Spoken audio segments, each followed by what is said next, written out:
And welcome back to Ozarks Live. It's time to head out to the Archery Museum once again. Tom, what else do you have to show us today? I have some incredible things to show you at the Archery Museum. Now, we talked a little bit with Dave before about how it all came together, but now we're going to talk about some of the artifacts, some of the things that you can see. And the first one that really, Dave, I'd like you to talk about just a little bit is what we're seeing in this case here. Okay. Now, this is bow that was made by Geronimo. The history behind this, it actually belonged to a collection of Dr. C.N. Hickman, who was quite an archer within his own right, and he also did a lot of things for archery with a lot of new innovations.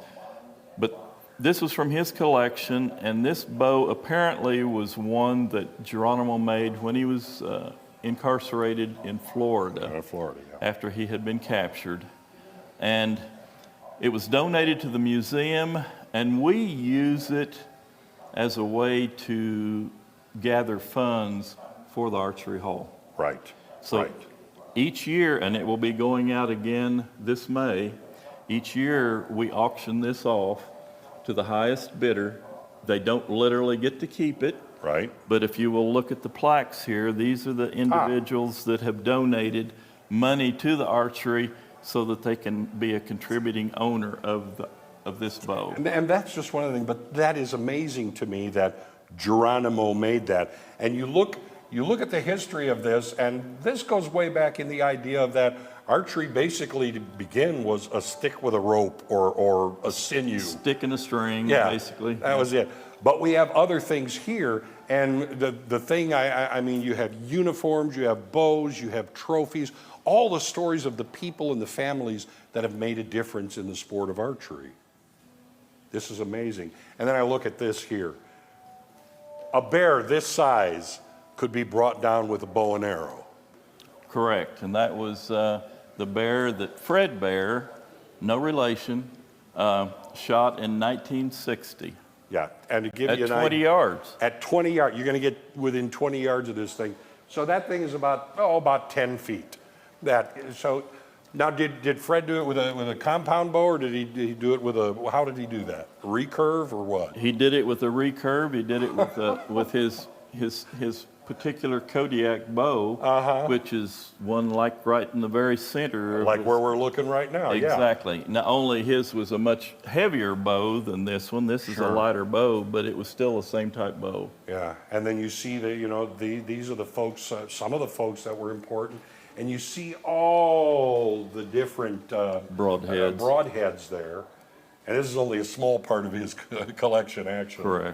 Correct. It's amazing. And you see the development of the recurves and the different, all the modern bows. You have everything from modern to, of course, we looked at one made by Geronimo as well. Right. Yeah. Now, this is very interesting that people may not be aware of unless you are into archery at this time. Tell me about this bow that we're looking at right here. Okay, this is the original compound bow. There was actually 3 of them. This is one of them that was donated to the Archery Hall of Fame. But this was developed and invented by Hollis Wilbur Allen, who actually started the Allen Archery Company in Billings, Missouri, not far from here. Right. And he pretty much started on this thing in the early 60s, went through several iterations. He finally decided that if he could make an arrow travel faster, that he needed to use a pulley system. And that was his whole reason for doing this in the first place. He was a traditional archer. He shot longbows, and deer would tend to jump out of the way of his arrow before it ever got to him, which is called, if you're an archer, it's called jumping the string. And that was pretty common, and he would get so frustrated that he wanted something that would shoot an arrow faster. So that was his journey.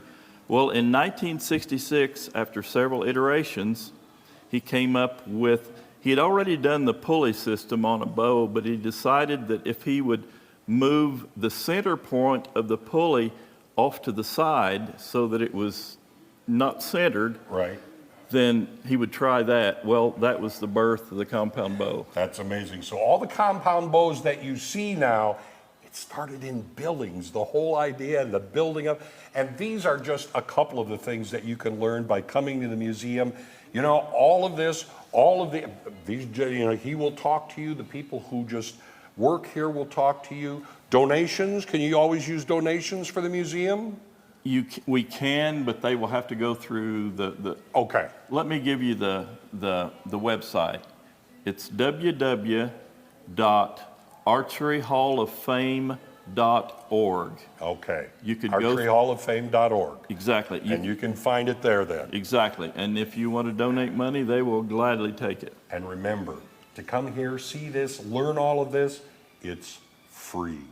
Back to you. Thank you so much, Tom.